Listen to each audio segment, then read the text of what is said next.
சித்தி விநாயக மூர்த்திக்கு ஜெய். வெற்றிவேல் முருகனுக்கு அரஹரோஹர. கோபிகா ஜீவனஸ்மரணம் கோவிந்தா கோவிந்தா. ஜானகி காந்த ஸ்மரணம் ஜெய ஜெய ராம ராம.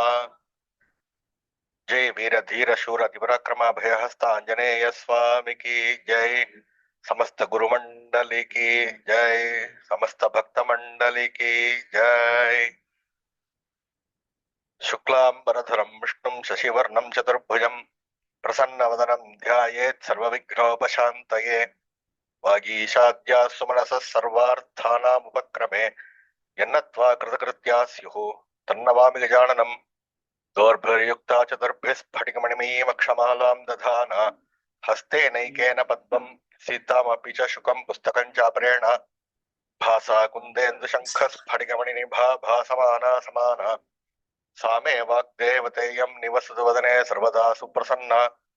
कूजन्तं राम रामेति मधुरं मधुराक्षरम् आरुह्य कविता शाखां वन्दे वाल्मीकिकोकिलम्.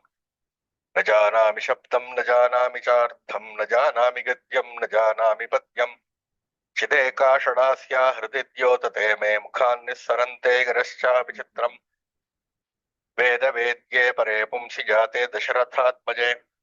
वेदः प्राचेतसादासीत् साक्षात् रामायणात्मना. இன்னைக்கு ஒரு சுதினம். நம்மளுக்கெல்லாம் ரொம்ப பரிச்சயமான திருவல்லிக்கேணி சுவாமிகள் அப்படின்னு நம்மளுடைய குருநாதராக இருக்கக்கூடிய கோவிந்த தாமோதர சுவாமிகள் என்று அழைக்கக்கூடிய ஸ்ரீ ராமச்சந்திராஸ்ரயா அப்படின்னு அவருடைய தீட்சானவம். பிற்காலத்துல அவர் சன்னியாசம் வாங்கிண்டு ஜன்மா பூராவுமே சிறந்த ஆச்சாரசீலரா இருந்துண்டு அட்லீஸ்ட் 2 சாஸ்திரத்துல நல்ல நிபுணராக இருந்து வேதம் பூராத்தியனம் பண்ணி சிறந்த சாதகராக விளங்கி ஒரு நல்ல உபாசகராகவும் விளங்கக்கூடியவரான ஒரு புண்ணியமான ஒருத்தருடைய ஸ்மரணத்தை பண்ணக்கூடியதான ஆப்பர்ச்சுனிட்டி நம்ம எல்லாருக்கும் அமைஞ்சிருக்கு. அவருடைய ஜன்ம தினமான இன்று அவரை பத்தி சில வார்த்தைகள் எனக்கு தெரிஞ்ச அளவுக்கு சொல்றேன். சாதாரணமா உபன்யாசங்கிறது என்னுடைய ஸ்ட்ரென்த் கிடையாது. ஒரு இன்ட்ரோவர்ட், ஜாஸ்தி பேச மாட்டேன். அவருக்கு ஆப்போசிட். ரொம்ப கேட்டா எனக்கு தெரிஞ்சதுல ஒரே 1-2 விஷயம் சொல்லுவேன். ஜாஸ்தி விஷயம் தெரியாது. அது ஒரு பயம். யாரா ஏதாவது கேட்டு தெரியாத போயிடு, எனக்கு என்ன தெரியாதுங்கிறது மற்றவங்களுக்கு தெரியக்கூடாதுல்ல. அதனால ஜாஸ்தி பேசாம இருக்கிறது தான் என்னோட சுபாவம். பேசறதுக்கு வராது. ஆனாலும் இன்னைக்கு அண்ணா கேட்டுண்ட, அவரோட தம்பி நான், இன்கேஸ் somebody don't know, இந்த மாதிரி பண்ணணும், சுவாமிகளையும் ராமாயணத்தையும் தொடர்பு படுத்தி கொஞ்சம் சொல்லணும் அப்படின்னு சொன்னார். அதுல சில விஷயங்கள் ஸ்மரணம் பண்ணலாம் இருக்கிற டைம்ல. அதாவது வேதவேத்யே பரே பும்சி ஜாத்தே தசரதாத்மஜே வேதஹா பிராச்சேதசாதாசீத் சாட்சாத் ராமாயணா ஆத்மனா அப்படிங்கிற ஸ்லோகம் ராமாயணத்தோட மங்கள ஸ்லோகத்துல வரக்கூடிய ஸ்லோகம். என்ன அர்த்தம்னா, இதுக்கு வேத வேத்யே, வேதம்ங்கிறது ஞானம். எது தெரிஞ்சுக்க வேண்டிய விஷயமோ அதை அடையறதுக்கு என்ன பண்ணணுமோ அதை சொல்லக்கூடியது வேதகாங்கிற பதம். அந்த வேதத்தினாலே எது தெரிந்து கொள்ளக்கூடியதோ, இதோட டெரிவேட்டிவ் பதம் அது. வேதம் வேத்யம், வேத்யம்ங்கிறது தெரிந்து கொள்ளக்கூடிய விஷயம். அந்த வேத்யே, வேத வேத்யே பரே, இந்த வேதத்தினாலே தெரிஞ்சுக்கக்கூடிய விஷயங்களிலே எது பரமோ, எது வஸ்தியோ, அதுக்கு மேல வேற ஒண்ணு எது இல்லையோ, அந்த பரமாக இருக்கக்கூடிய வஸ்துவான பரே பும்சி ஜாத்தே, அந்த புருஷன் அப்படிங்கிற பதத்துக்கு யார் லட்சணமோ, பும் நக புருஷன் அர்த்தம். புருஷன்கிறது வேதாந்தத்திலையும் சம்பிரதாயத்திலையும் பரமா இருக்கக்கூடிய எந்த விஷயத்திற்கு அப்பாற்பட்டதான ஒரு விஷயம் இல்லையோ, எவன் ஒருவன் ஜகத்துக்கெல்லாம் காரணமாக இருந்து ஜெகத் சிருஷ்டி ஸ்தித்யாதி பஞ்சகிருத்திய காரணத்தை பண்ணிட்டு இருக்கானோ, அந்த காரணபூதனாக இருக்கக்கூடிய ஒருவனுக்கு புருஷன் அப்படிங்கிற பதம் அப்ளை ஆகும். அப்போ அந்த பரே பும்சி ஜாத்தே, அவன் பரே பும்சி ஜாத்தே, அவன் எப்பொழுதோ இந்த பூலோகத்திலே ஜாத்தே உதிக்கிறானோ, ஜனிக்கிறானோ, அப்பொழுது என்ன ஆயிடுறதுன்னாக்கா, பரே பும்சிஜாதே தசரத ஆத்மஜே, தசரதனுடைய பிள்ளையாக ராமனுடைய சொரூபமாக அந்த வேதவேத்தியனாக இருக்கக்கூடிய அந்த பரம்பொருளானவன் எந்த நேரத்திலே ஜனிக்கிறானோ அப்பொழுது வேதா பிராச்சேதசாதாசீத்து சாட்சாத்து ராமாயணா ஆத்மனா, அந்த வேதமானது ராமாயணம் என்கிற ரூபத்திலே அவனுடைய இங்க ஜனித்தது அப்படின்னு இந்த ஸ்லோகத்துக்கு அர்த்தம். அப்போ ராமாயணம் வேற வேதம் வேற இல்ல, ராமன் வேற பகவான் வேறங்கிறது இல்ல அப்படிங்கிறது இந்த ஸ்லோகத்தினுடைய தாத்பரியம். அதே மாதிரி இன்னொரு ஸ்லோகம் பகவத்கீதையில என்னன்னாக்கா, யஸ்ய தேவே பராபக்தி யதா தேவே ததா குரௌ தஸ்யைதே ஹர்த்தாக, 4வது பதம் மறந்து போயிடுத்து, பிரகாசத்தே மகாத்மனஹா, அதனாலதான் பேசுறது இல்லைன்னு. அப்போ யஸ்ய தேவே பராபக்தி, எவனுக்கு தேவனிடத்திலே, எவனுக்கு தெய்வத்தினிடத்திலே நல்ல பரமான பக்தி இருக்கிறதோ, யதா தேவே யதா குரு, அந்த தெய்வத்தை எப்படி நம்புறானோ அதே மாதிரி குருவையும் எவனொருவன் நம்புறானோ அவனுக்கு அகதிதாக யர்த்தாக பிரகாசந்தே, அவனுக்கு குருமுகமாக அத்தியனம் பண்ணாட்டாலும் தானே உட்கார்ந்து படிக்காட்டாலும் அந்த குருவினுடைய ஒரு அனுகிரகத்தினாலே பிரகாசமாக படிக்காத விஷயங்கள் அவனுக்கு உள்ளே தோன்றது அப்படின்னு இந்த ஸ்லோகத்துக்கு அர்த்தம். அப்படி குருவினிடத்திலே எப்படி தெய்வமும் ராமாயணமும் ஒண்ணோ அதே மாதிரி ராமாயணமும் நம்ம தெய்வமும் நம்ம குருவாக இருக்கக்கூடிய இவரும் ஒன்னேதான். இது மூணுக்கும் வித்தியாசமே இல்லாம நம்ம இவரை பத்தி யோசிச்சோம்னா இவர் நடந்துட்ட பல விஷயங்கள், ராமாயணத்தில் இருக்கக்கூடிய பல விஷயங்கள் நம்மளுக்கு வித்தியாசமாக புரியும். உதாரணத்துக்கு இப்போ இவர் ராமாயணத்தை அனுபவிக்கிற விதத்தை சில விஷயங்கள் பார்க்கலாம். ராமாயணத்துல நிறைய பாராயண கிரமங்கள் உண்டு. சுந்தரகாண்டத்திலேயே நிறைய பாராயண கிரமம், ஏக தினத்துல ஆரம்பிச்சு 9 நாள் 10 நாள் 16 நாள் 24 நாள், அதே மாதிரி சப்த சர்க்கின்னு 7 தடவை சுந்தரகாண்டத்தை 7 சர்க்கமா வாசிச்சுண்டு 68 நாள்ல பூர்த்தி பண்றது, இப்படி நிறைய கிரமங்கள் சுந்தரகாண்டத்துக்கு மட்டுமே உண்டு. அதுல ராமாயணத்திலையும் இந்த மாதிரி கிரமங்கள் உண்டு. 27 நாள் பாராயணம், 9 நாள் பாராயணம், இந்த மாதிரி கிரமங்கள் இருக்கு. இதுல சாதாரணமா இந்த 9 நாள் பாராயணம் நவாகம்னு பேர், பாகவதத்துல சப்தாகம்னு இருக்கிற மாதிரி 7 நாள்ல பண்ணுவா. அகங்கிற வார்த்தைக்கு அஹஸ்ங்கிற பதம், அது சப்தாக நவாகன்னு சம்ஸ்கிருதத்துல வரும். அந்த அஹசுங்கிற பதத்துக்கு நாள்னு பேரு, நாள்னு அர்த்தம். அன்னி மாத்தியான்னிகம்ங்கிற பதம் அதுல என்ன வருது, ஒரு நாளினுடைய மத்தியான நேரத்துல பண்ணக்கூடிய கிரம காரியத்துக்கு மாத்திய அன்னிகம் ஆன்மிகம்னு பேரு. அப்போ அந்த அஹசுங்கிற பதத்துக்கு சொல்லும் பொழுது நவாகம் 9 நாளிலே பண்ணக்கூடிய காரியம், சப்தாகம்னா 7 நாளிலே பண்ணக்கூடிய காரியம். இந்த ராமாயண நவாகத்துல சாதாரணமா ஒரு கிரமம், சம்பிரதாயிகமாக ஒரு கிரமம் உண்டு. நம்ம சுவாமிகள் சாதாரணமா சம்பிரதாயத்தை மீறவே மாட்டார். எல்லா விஷயத்திலையும் ஆச்சாரம், தர்மசாஸ்திரம், குரு வாக்கியம், இதுல இருந்து இம்மி கூட அந்த பக்கம் இந்த பக்கம் அணங்காம ஒரு வாழ்க்கை வாழ்ந்துட்டு இருந்தார். அதுல ஆனா இந்த பாராயண கிரமத்துல மட்டும் 2 இடத்துல அவருக்கு ஒரு டிஃபரன்ஸ் கொண்டு வருவார். என்னன்னாக்கா, ஒண்ணு சாதாரணமா தசரத வியோகத்துல நிறுத்த மாட்டான். தசரதர் உயிர் போற இடத்துல அது அதுக்கும் ஒரு 4 சர்க்கம் முன்னாடி நிறுத்திப்பா, இல்லைன்னா 2 சர்க்கம் அப்புறம் தசரதரோட காரியமாற வரைக்கும் விட்டுட்டு நிறுத்துவா. இவர் தசரத வியோகத்துல நிறுத்துவார். ஒரு வாட்டி எனக்கு சந்தேகம் வந்தது, இந்த மாதிரி கட்டத்துல நிறுத்தலாமா அப்படின்னு. அவர் முதல்ல எனக்கு ராமாயண கிரமம் நவாக கிரமம் எழுதி கொடுத்தப்போ அவர்கிட்ட கேட்டேன். அப்போ ஒரு இடத்துல போய் பாராயணம் பண்றோம்னா அந்த இடத்துல தப்பா நினைச்சுக்க மாட்டாளா அப்படின்னு கேட்டப்போ அவர் சொன்ன, அப்படி இல்லைப்பா, பகவான் இந்த இடத்துல அந்த சோகத்தை அவர் அனுபவிக்கும் பொழுது, நம்ம அனுபவிக்கும் பொழுது நம்ம ஆத்துல அந்த சோகம் இல்லாம பகவான் காப்பாத்துவார். அதனால இதுல தப்பில்லை அப்படின்னு சொல்லி அதுக்கு ஒரு சமாதானம் சொன்னார். அதே மாதிரி கடைசி நாள்ல வேலை ஜாஸ்தி. அதுக்கப்புறம் பூஜை பாராயணம் முடிச்சுட்டோ, அப்புறம் பட்டாபிஷேகம் படிச்சுட்டோ, அதுக்கப்புறம் பூஜைகளை பண்ணிட்டு, அப்புறம் பாராயணம் பண்றவா சாப்பிட்டுட்டு, அதுக்கப்புறம் ஆத்துல இருக்கிறவா சாப்பிடணும். அன்னைக்கு எக்கச்சக்கமா போஷணம் வச்சுட்டோம்னா சிரமமா இருக்கும் எல்லாருக்கும் சொல்லிட்டு கொஞ்சம் எடுத்து சாதாரணமா 100 101வது சர்க்கத்துல நிறுத்திடுவா யுத்த காட்டத்துல.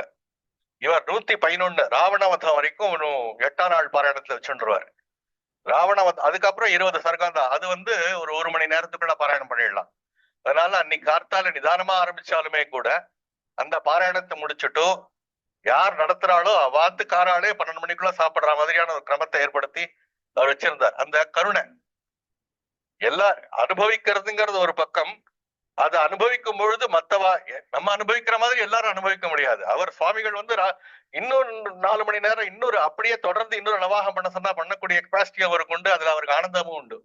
ஆனா அதை எல்லாருமே அதை முதல் தடவை பண்ண முடியாது அப்படிங்கிற கருணையினால இந்த மாதிரி ஒரு ஒரு வழியை ஏற்படுத்தி அந்த மாதிரி அவர் சொல்லிக் கொடுப்பார். இது வந்து அவருடைய ஒரு ஒரு விஷயம். அதே மாதிரி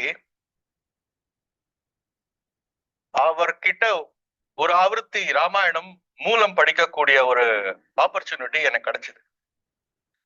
அந்த மாதிரி படிக்கும் பொழுது அவர் புஸ்தகம் வச்சுக்க மாட்டார். நம்ம புஸ்தகம் வச்சுன்னு படிச்சுட்டு வருவோம். 2 விஷயம். ஒண்ணு வந்து அபார வியாக்கரண ஞானம் உண்டு அவருக்கு. அதனால அந்த ஸ்லோகத்துல ஏதாவது ஒரு இடத்துல ஒரு விசர்க்கம் விட்டு போனாலோ இல்ல அகாரத்துக்கு ஆகாரம் சொன்னாலோ ஆகாரத்துக்கு அகாரம் சொன்னாலோ இன்ஸ்டிங்டிவா அவருக்கு தெரிஞ்சிடும். இந்த இடத்துல இப்படி அப்படின்னு அழகா அந்த இடத்துல மாத்தி கொடுப்பார். அந்த சமயத்துல எனக்கு வந்து என்னுடைய ப்ரையாரிட்டிஸ் கொஞ்சம் டிஃப்ரெண்டா இருந்தது. கொஞ்சம் கைங்கரியங்கள்லாம் ஈடுபட்டு இருந்தேன். அதனால அவர்கிட்ட படிக்கும் பொழுதோ கொஞ்சம் அவசரமா படிப்பேன். இந்த சர்க்கத்தை முடிச்சுட்டு அங்க ஓடிடணும், வேற வெளியில வேலைக்கு போயிடணும் அப்படின்ட்டு. அவர் அதெல்லாம் எதுவுமே அவர் வந்து மீன் பண்ணவே மாட்டார், அவர் மைண்ட் பண்ணவே மாட்டார். அவருக்கு அதை சிரவணம் பண்றதுல ஆனந்தம். எனக்கு மட்டும் இல்ல, இன்னொரு சிஷ்யர் ஒருவர் அவர் பாகவதம் மூலம் வாசிப்பார். அதே மாதிரி அவர் சுயம் என்னன்னாக்கா எப்போ வந்தாலும் அவர் ஒரு தசகம் நாராயணியம் வாசிச்சு வரவாடு கல்கட்டு கொடுக்கறதுங்கிறது சம்பிரதாயம். அவர்கிட்ட போனவா எல்லாருக்கும் அது தெரியும். ஆனா இந்த மாதிரி சில பேர்கிட்ட அவ வாசிக்க சொல்லி இவர் அனுபவிப்பார். அது வந்து ஒரு பெரிய ஒரு மகத்தான குணம். அது எல்லாருக்கும் இப்ப என்கிட்ட யாராவது வந்து ஒரு 10 நிமிஷம் எனக்கு இருக்கு வந்து பேசுறானா, அவன் 2 வார்த்தை பேசினா 200 வார்த்தை திரும்பி பேசணும். அப்பதான் எனக்கு ஒரு ஆனந்தம் அதுல. அது ஒரு விஷயம் நம்மளுக்கு தெரிஞ்ச விஷயமா ஒண்ணு ஆரம்பிச்சுட்டானாக்கா எனக்கு என்ன தெரியுங்கிறத எக்ஸ்பிரஸ் பண்றதுல இருக்கிற ஒரு ஆனந்தம் இருக்கு, அதுக்கு எல்லையே கிடையாது. அவர் அப்படி கிடையாது. வா என்ன சொல்றா, வா எப்படி சொல்றா அப்படிங்கிறத ஒரு கட்டத்துல சுப்பிரமணிய புஜங்கத்தை நான் போனேன்னா அவர் நாராயணிய தசகம் வாசிக்கவே மாட்டார். உட்கார்ந்துக்கோ, சுப்பிரமணிய புஜங்கம் சொல்றதுக்கு உனக்கு டைம் இருக்குமா அப்படின்னு முதல்ல கேட்பார். ஃபர்ஸ்ட் கேள்வி உள்ள வந்தா அவர் யார்கிட்டயுமே அவர் கேட்கிற முதல் கேள்வி எவ்வளவு டைம் இருக்கும், எவ்வளவு நேரம் உங்களால இருக்க முடியும் அப்படின்னு கேட்டுப்பார். அதுக்கேத்த மாதிரிதான் மேல அவருடைய பிரபாவம் இருக்கும். யாரையுமே அவசரமும் படுத்த மாட்டார். ஆயிடுத்து வந்த வேலை ஆயிடுத்தா கிளம்புங்கன்னு சொல்ல மாட்டார், வந்தா இவ்வளவு நேரம் இருங்கன்னு சொல்ல மாட்டார். யார் வராளோ அவருடைய உத்தேசத்தை வச்சுட்டுதான் இவருடைய போக்கு இருக்கும். திடீர்னு இவர் உட்கார்ந்து இருக்கார், அவருக்கு ஏதோ போன் வந்துருச்சு, ஏதோ வந்து அந்த காலத்துல நிறைய மொபைல் கிடையாது, அதனால இவ்வளவு டிஸ்டர்பன்ஸ் கிடையாது. இல்ல அவளுக்கு திடீர்னு ஏதாவது வந்துருது கழுவுனா கூட உடனே அந்த கல்கண்டை பொட்டலம் கட்டி பிரசாதம் கொடுத்து சரி ஆட்டம் அப்படின்றாரு. அப்போ அந்த சுப்பிரமணிய புஜங்கத்தை அவர் ஆனந்தமா அனுபவிப்பார், பதமா அனுபவிப்பார். அதே மாதிரி இந்த ராமாயண பாகவதத்தையும் கேட்கும் போது அவர் தான் வாசிக்கும் பொழுது எப்படி ஒரு ஆனந்தத்தை அனுபவிக்கிறாரோ அதே ஆனந்தத்தை படிக்கும் பொழுது கேட்கும் போது அவர் அனுபவிப்பார். அனுபவமா பார்த்திருக்கேன் அந்த விஷயத்த. அவர் அதை அனுபவிக்கிறத பார்த்தாலே நம்மளுக்கு வந்துடும். இதுல இன்னொரு விஷயம் என்னன்னாக்கா அவர்கிட்ட முதல்ல ராமாயணம் படிக்கணும்னு நினைக்கிறேன் அப்படின்னு சொல்லி என்னோட வியூ எக்ஸ்பிரஸ் பண்ணும் போது படிங்கோல அப்படின்னு சொல்லிட்டு அவர் 2 புஸ்தகம் வச்சுட்டு இருந்தார். கலைமக எம்எல்ஜே பிரஸ் புக்கு. ஒரே புஸ்தகத்தை 2ஆ டிவைட் பண்ணி 2ஆ பைண்ட் பண்ணி 2 கேலிகோ, அந்த காலத்து கேலிகோ பைண்டிங் வச்சுட்டு அவருடைய சொந்த புஸ்தகம்.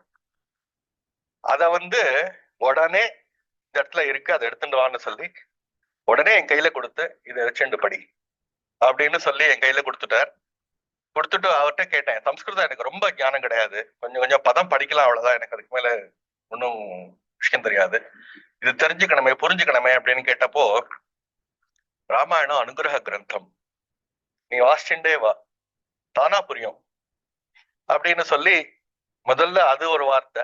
அதுக்கப்புறம் வந்து இதுக்கு என்ன பாராயண கிரமம், என்ன மாதிரி பண்ணணும் அப்படின்னு கேட்டப்போ, the most simplest thing he gave was அந்த அந்த அந்த வார்த்தையும் அவருடைய தபசும் தான் வந்து விஷயம். ஜாஸ்தியில வச்சுக்காத, உனக்கு இருக்கிற காரியங்கள்ல நிறைய வச்சுனா கஷ்டம். நான் உனக்கு 27 நாள் கிரமம் ஒண்ணு இருக்கு, அதை நீ பழக்கப்படுத்திக்கோ, அதுக்கப்புறமா நவாகம் என்னன்னு சொல்லித்தரேன். ஆனால் உன்னுடைய நித்திய பாராயணத்துக்கு அட்லீஸ்ட் ஒரு சர்க்கமாவது வாசிக்கிறதுன்னு வச்சுக்கோ. அது உப்பு போடுறதுக்கு உப்பு போட்டு எதுவும் சாப்பிடறதுக்கு முன்னாடி அந்த நித்திய பாராயணத்தை பண்ணிக்கோ, கன்சிஸ்டண்டா பண்ணு அப்படின்னு சொல்லி, இத நீ பண்ணிட்டே இருந்தா உனக்கு இதுல விஷயங்கள் எல்லாமே புரிஞ்சிடும் அப்படின்னு சொல்லி அந்த புஸ்தகத்தையும் கொடுத்து அந்த அனுகிரகத்தையும் பண்ணி, ஏதோ சம்ஸ்கிருதத்துல இன்னைக்கு அது வந்து என்ன ஆயிடுத்து, ராமாயணம் மட்டும் இல்ல, வேற சில கிரந்தங்களையும் நான் சம்ஸ்கிருதம் அபிஷியலா படிச்சதும் கிடையாது.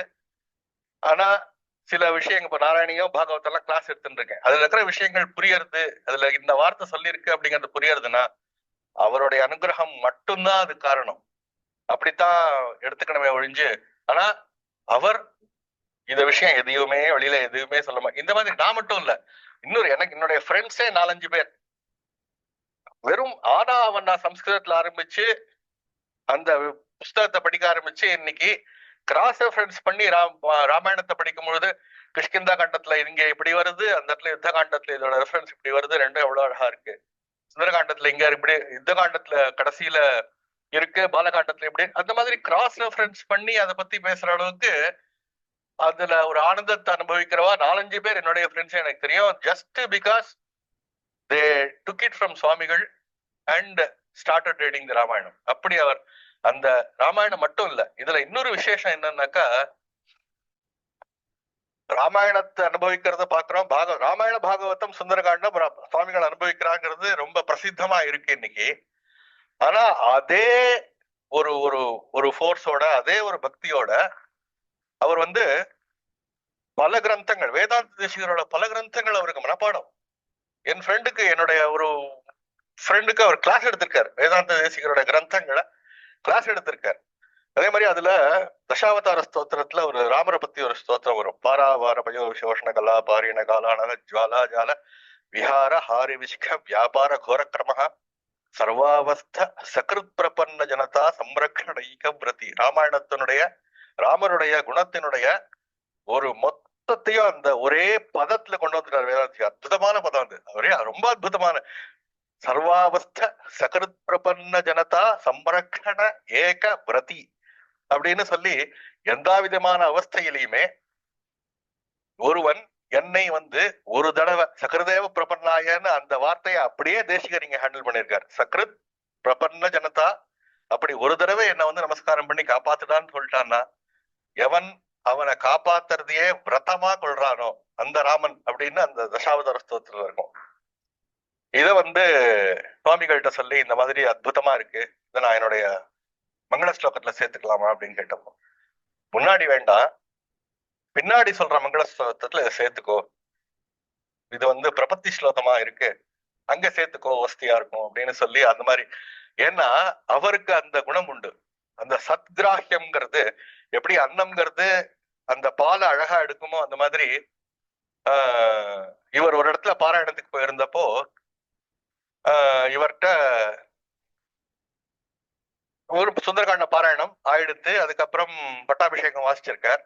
அப்ப அந்த ஆத்துல இருக்கிற ஒருத்தர் இவர்கிட்ட சொல்லியிருக்கார், எங்க அப்பா தாத்தாலாம் சுந்தரகாண்டம் வாசிச்சா யுத்த காண்டத்துல இருந்து முதல் சர்க்கத்தையும் சேர்த்து வாசிப்பா அப்படின்னு. அது என்ன தாத்பரியம்னா, யுத்த காண்டத்துல முதல் சர்க்கத்துல ஹனுமார வந்து ராமர் வந்து பிரசம்சை பண்ணுவார், பிரசம்சை பண்ணி அப்படியே ஆலிங்கனம் பண்ணிப்பார், என்னுடைய உயிரையே காப்பாத்தி கொடுத்திருக்கேப்பா அப்படின்னு சொல்லி அந்த கிருதஜத்தைய ராமர் வந்து வெளிப்படையா சொல்லக்கூடிய ஒரு சர்க்கம் அந்த யுத்த காண்டத்திலோட முதல் சர்க்கம்.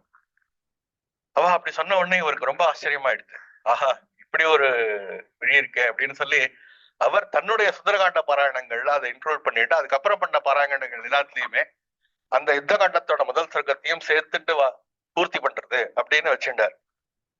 அது அந்த மாதிரி. சோ தானும் தன்னுடைய ஒரு சத்குணத்தினால எது நல்லதோ அது கிரகிக்கக்கூடிய ஒரு ஒரு பாவமும், தன்னை சேர்ந்தவாளுக்கு அந்த ஒரு குணம் இருந்ததுனாக்கா அதை அக்செப்ட் பண்ணிட்டு அதை அவளுக்கு என்கரேஜ் பண்ணக்கூடிய ஒரு பாவமும் அவர்கிட்ட அப்படி நிரம்பி இருந்தது. அப்படிதான் இருந்தார் அவர். அதுக்கப்புறம் அருணகிரிநாதரோட திருப்புகழ்கள் நிறைய கேட்பார். இங்க நிறைய திருப்புகழ் பாடுற ஒரு சங்கமே இருந்தது. திருவல்லிக்கணியில அந்த காலத்துல திருப்புகழ் தேவார திருவாசகங்கள் பாடுறவா நிறைய பேர் இருந்தா. சாதுராம் சுவாமிகள்னு ஒருத்தர் இருந்தார். திருவல்லிக்கணியில ரொம்ப நாள் இருந்தார். அப்புறம் நங்கநல்லூர்ல வாசம் பண்ணிட்டு இருந்தார். சன்னியாசி. அவள்லாம் திருப்புகழ் தேவாரங்கள்ல ரொம்ப தீட்சணம் பண்றவா. அவ திருப்புகழ்ல வள்ளி கல்யாணம், திருப்புகழ்ல உபன்யாசங்கள்லாம் நிறைய பண்ணியிருக்கா. அவளை கூப்பிட்டு தன்னாத்துல வள்ளி கல்யாணம் பண்ண சொல்லி திருப்புகழே வள்ளி கல்யாணம், திருப்புகழ் பாட்டுகளை வச்சுட்டு ஃபுல் பத்ததி எப்படி ராதா கல்யாணம் சீதா கல்யாணம் பண்றாளோ அந்த மாதிரி இதுலயும் அந்த குரு கீர்த்தனை, அப்புறம் முத்து குத்துறது அது இதுன்னு வச்சுட்டு ஒரு பத்ததி இருக்கு. அந்த பத்ததியை வச்சுட்டு வள்ளி கல்யாணம் பண்றது. அதே மாதிரி அவ திருப்புகழ் பாட்டு வச்சுட்டு பிரவச்சனங்கள், வள்ளி கல்யாண பிரவச்சனம் எல்லாம் பண்ணுவான். அதெல்லாம் தன் நாட்டுல வச்சுட்டு அவளை போஷிக்கிறதுனா இவரை போஷிக்கிறதுன்னு சொல்ல மாட்டார், இவர் அதை அனுபவிப்பார். அந்த மாதிரி பல கிரந்தங்கள் அனுபவிச்சிருக்கார். ஏகசந்த கிராகி. அவ எப்படி பாடுறாளோ அதை அப்படியே மனசுல வாங்கிப்பார். அப்புறம் பின்னாட்கள்ல ஒரு ஒரு ஒரு பெரியவர் இவாட்டுல திருப்புகழ் பாடிட்டு இருந்திருக்கார். அப்போ ஒரு பாட்டுல இவருக்கு ரொம்ப சுந்தரகாண்டம், திருப்புகழ் ஒரு பாட்டுல சுந்தரகாண்டம் அப்படியே பின்பாதியில வரும். உடுக்கத்துகில் வேண்டும்னு ஒரு பாட்டு, அதோட பின்பாதியில குடக்கு சில தூதர் தேடுகன்னு ஆரம்பிச்சு வரும். அதுல இனி தெற்கொரு தூது போவது குடக்கு சில தூதர் தேடுக, வடக்கு சில தூதர் நாடுக, குணக்கு சில தூதர் தேடுக எனமேவி குறிப்பிற்குலகா குறி காணும் மாறுத்தி இனி தெற்கொரு தூது போவது குறிப்பில் குறி போன போதிலும் வரலாமோ அடிக்கு தீரகாரராகிய அறக்கற்கிளையாத தீரனும் அலைக்கு அப்புறம் மேவி மாதுரு வனமே சென்று அப்படின்னு அந்த இடத்துல அதோட ரெஃபரன்ஸ் வரும். இங்க அடிக்கு திரகாரராகிய அறக்கற்கிளையாத தீரனு அப்படின்னா அவரோட சந்தத்துல தீரனு அப்படின்னு முடியும். அடுத்த வரியில மலைக்கப்புறம் மேவின்னு ஆரம்பிக்கும். அது அவர் புஸ்தகத்துல இருக்கிறத அந்த வித்வான் அப்படியே பாடியிருக்கார். அப்போ சுவாமிகள் இந்த இடத்துல மலைக்குன்னு வராது, பகவான் இவர் ஆஞ்சநேயர் கடலை தாண்டுறாரு. அப்போ தீரனும்னு அங்க பிரிஞ்சு அலைக்கப்புறம்னு இங்க பாடணும் அப்படின்னு சொல்லி அவர் சொல்லியிருக்காரு. ஒரு தடவை சாதுராம் சேவங்கள் ஒரு தடவை பாடினதை கேட்டதை வச்சுட்டு இந்த இடத்துல இவர் இந்த மாதிரி எடுத்து கொடுத்து, அப்போ அந்த ராமாயணத்துல எவ்வளவு ஒரு ஆர்வம் இருக்கணும், அதுல எந்த இடத்துல ராமாயணம் வந்தாலும் அதை எவ்வளவு கூர்ந்து கேட்கணும், அதுல இந்த பாஷையில எவ்வளவு ஞானம் இருக்கணும், அந்த பாடுறவ மேல எவ்வளவு ஒரு கௌரவம் இருக்கணும், எவ்வளவு விஷயங்கள் சேர்ந்திருந்தா இப்படி ஒரு மகத்துவம் வரும். அப்படி இந்த மாதிரி எல்லா விஷயத்தையுமே தேசிய கிரந்தமாகட்டும், அருணகிரிநாத கிரந்தமா இருக்கட்டும், தேவார திருவாசகமா இருக்கட்டும், பல விஷயங்கள் விரல் நுனியில வச்சுட்டு இருந்தார். அதுல எங்கெங்கெல்லாம் பகவத் ஸ்மரணம் இருக்கோ அத்தனையும் அப்படியே பகவானாவே வச்சுண்டு யார் அவர் முன்னாடி எவ்வளவோ பேர் தியாகராஜ கீர்த்தனைகள், தீட்சிதர் கிருதிகள் அவர் முன்னாடி உட்கார்ந்து பாடியிருக்கா. அவருடைய பூர்வாசிரமத்துல அவர் மாப்பிள்ளையா இருந்தவர் சத்ரபதி சௌந்தரராஜ பாகவதர்னு மகான், அவர் பெரிய மகான். அவர்லாம் உட்கார்ந்து இவர் முன்னாடி பாடுவார். கண் தாரதாரையா ஒரு வாட்டி அவாத்துல ஒரு திவ்யநாமம் பண்ணினார். அவர் சிவன் சார் வந்திருந்தார் அந்த இடத்துல. அவர் சிவன் சார் அந்த இடத்துல அப்படியே அவர் இந்த புருஷ ஸ்வரூபமா அப்படியே பகவானா அங்க உட்கார்ந்து இருக்காரு. இந்த பக்கம் பெரியவா பாதுக்க, அந்த பக்கம் இவர் உட்கார்ந்து கண்ணுல தாரை விட்டுண்டு அந்த திவ்யநாமத்தை பார்த்துட்டு இருக்கார். வேற அதுக்கப்புறம் அந்த கண்ணு வேற எதையுமே பார்க்க முடியாதுங்கிற மாதிரியான ஒரு சீன். அது அவ்வளவு அற்புதமான ஒரு நேரம். அது அப்படி அவர் பகவான அனுபவிச்சுட்டே இருந்திருக்கார். அதுக்கப்புறம் அதே மாதிரி ராமருடைய குணங்களை நிறைய கிரகணம் பண்ணிட்டு இருந்திருக்காரு. அதுல பித்ருபக்தி, ராமாயணம்னாலே ராமர்னாலே பித்ருபக்தி தான் நம்மளுக்கு முதல்ல மனசுல வரக்கூடிய விஷயம். அந்த பித்ருபக்திய இவர் நிறைய பேர்ட்ட ரெஃபர் பண்ணிருக்க. எப்படின்னாக்கா, என்னுடைய அப்பா தாத்தா ராமாயணம் படிச்சு அதனுடைய ஒரு அவள் ரத்தத்துல அதை ஊறி அந்த ரத்தமே எனக்கு உயிருக்கு பீஜமா இருந்து அதன் மூலமா நான் வந்ததுனால இன்னைக்கு ஏதோ ராமர் பத்தி 4 வார்த்தை சொல்றேன் அப்படின்னு ரெஃபர் பண்ணி சொல்லியிருக்கார். இந்த இந்த கொஞ்ச நேரம் நம்ம இந்த குருநாதரை பத்தி நினைச்சுண்டு இருந்து இருந்து இது இது சத் சங்கம் அப்படிங்கறதனுடைய லட்சணம் அது என்னன்னா, சுவாமிகளே நிறைய சொல்லியிருக்காரு. சத் சங்கத்துக்கு லட்சணம் என்னன்னா, இப்ப இந்த காலத்துல சத் சங்கங்கிறது கிடைக்கிறது கஷ்டமா இருக்கு. நிஜமான சத் சங்கம் அப்படிங்கிறது எப்படின்னு நம்மளால கண்டுபிடிக்க முடியல. அப்போ மகான்களுடைய வாக்காக இருக்கக்கூடிய ராமாயண பாகவதாதிகள், ஆதிசங்கருடைய ஸ்தோத்திரங்கள், இப்படி இதைதான் நம்ம சத் சங்கமா வச்சுண்டு அதுல இருக்கக்கூடிய விஷயங்களை கிரகணம் பண்ணிக்கணும், அதை வச்சுட்டு நம்ம வாழ்க்கையை மேல் பண்ணிக்கணும் அப்படின்னு சொல்லி அவருடைய எண்ணமா இருந்து, அப்படி அவர் இருந்ததுனால அந்த மாதிரியான விஷயங்களையும் அதை பாராயணம் பண்ணக்கூடிய மகான்களையும் மனசுல வச்சுண்டு, உலை வரவிருப்பாக நீழ்காவின் வாசமலர் வகை வகை எடுத்தே தொடா மாலிகாபரணம் உலதடியினில் சூழவே நாடும் மாதவர்கள் இருப்பாத முழமது தரித்தே வினாவோடு பாடி அருள் வழிபட எனக்கே தயாவோடு தாழுதவ உரகமதெடுத்தாடும் மேகான மீசினிமிதை வசவேடும் அப்படின்னு பகவானை பிரார்த்தனை பண்ணிட்டு இதோட ஜானகி காந்த ஸ்மரணம். ஜெய ஜெய ராம ராம. பக்த ஹனுமானுக்கு ஜெய். ஸ்ரீதர் இப்ப பேசும்போது நமக்கு தெரிஞ்சது சொல்லணும்னு ரொம்ப ஆர்வம் இருக்கும் அப்படின்னு, ஆனா சுவாமிகள் பொறுமையா மத்த சொல்ற விஷயங்களை கேட்டு பாருங்க. சொன்ன எனக்கு அந்த நான் சொல்லணும்னு ஒரு ஆர்வம் வந்துடுது. இந்த கான்டெக்ட்ல ஒரு விஷயம் அது என்னன்னா, சுவாமிகள் எங்க அப்பா தாத்தாலாம் ராமாயணம் படிச்சு அந்த பீஜத்துல நான் வந்திருக்கேன். அதனால எங்க சொல்றாருன்னா, பட்டாபிஷேக சர்க்கத்துல ஹனுமார கௌரவிக்கணும்னு சீதாதேவிக்கு ஆசை. அதனால சீத்தை கேட்கிறா, ஒரு முத்து மாலை எடுக்கிறா. அப்புறம் தன் கணவனை பாக்குறா. இங்கீதம் அறிந்த ராமர் யார்கிட்ட உனக்கு திருப்தியோ, யார்கிட்ட புத்தி பலம், மனோபலம், உடல் பலம் எல்லாம் இருக்கோ அவளுக்கு கொடு அப்படின்னு சொல்றாரு. இதே வார்த்தைய சீத்தை இந்த ராமருடைய மோதிரத்தை கொடுத்த போது சொல்றா, விக்ராந்தஸ்தும் சமர்த்தஸ்தும் பிராக்ஞஸ்தும் மனரோத்தமா ஏனேதம் ராட்சசபதம் தயக்கேன பிரதிஷ்டம். நீ ஒரே ஆளா இவ்வளவு பெரிய ராட்சச காவல் எல்லாம் மீறிண்டு என்ன உயிரை காப்பாத்தினியே, ராமருடைய மோதிரத்தை கொடுத்தியே அப்படின்னு சொல்லிட்டு உன்கிட்டதான் உடல் பலம், மனோபலம், புத்தி பலம் எல்லாம் இருக்கு அப்படின்னு கொண்டாடுறான். அது சீதா அப்ப சொன்னது ராமருக்கு தெரியாது. இங்கே ராமர் பட்டாபிஷேகத்தும் போது அதே வார்த்தையை சொல்றாரு. யாரிடத்துல புத்தி பலம், மனோபலம், உடல் பலம் எல்லாம் எப்பொழுதும் கூடிக்கொண்டிருக்கிறதோ, யார்கிட்ட உனக்கு திருப்தியோ அவளுக்கு கொடுனோடனே சீதா அந்த முத்துமாலைய ஹனுமார்கிட்ட கொடுக்குறான். ஹனுமார் அதை போட்டுண்டு மூலத்துல மூலத்துல என்ன இருக்குன்னா, ஒரு மலை மேல சந்திர ஒளி வீசும் மேகம் சூழ்வது போல இருக்கு. மலை மேல மேகம் சூழ்வது. இது ஆக்சுவலி நான் நேரவே பார்த்திருக்கேன். திருவண்ணாமலையில ஒரு நாளைக்கு காத்தல் 4 மணிக்கு எழுந்தபோது மேகம் சுத்தின்னு இருந்தது மலைய. அது மேல சந்திர நிலவொளியும் பட்டுதான் எப்படி இருக்கும். அந்த மாதிரி இவர் மலை போன்ற இவரோட தேகம், ஹனுமாரோட தேகம், அதுல அந்த முத்து மாலை ஜொலிக்கிறது அப்படின்னு இருக்கு ஒரிஜினல்ல. ஏறுதோ ராமாயணத்துல அவர் அதை எடுத்து பார்த்தார், கடிச்சார், இதுக்குள்ள ராமர் சீத்தை எல்லாம் ஒண்ணும் இல்லை அப்படி அதை தூக்கி போட்டார். அப்புறம் மார்பு பிளந்து காமிச்சார், அதுல ராமர் சீத்தை இருக்குன்னு சொல்லி காமிச்சார் அப்படின்னு ஒரு கதை சொல்வா. நான் சுவாமிகிட்ட இந்த கதையை நீங்க சொல்லலையே அப்படின்னு கேட்டேன். சுவாமிகள் அப்ப சொன்னார், எங்க அப்பா தாத்தா எல்லாம் ராமாயணம் படிச்சு அந்த பீஜத்திலேயே நான் வந்திருக்கேன். அது ராமபிரசாதத்தினால உயிர் வாழ்ந்துருக்கேன். நானும் ராமாயணம் படிச்சு ராமபிரசாதத்தினால உயிர் வாழ்ந்துருக்கேன்.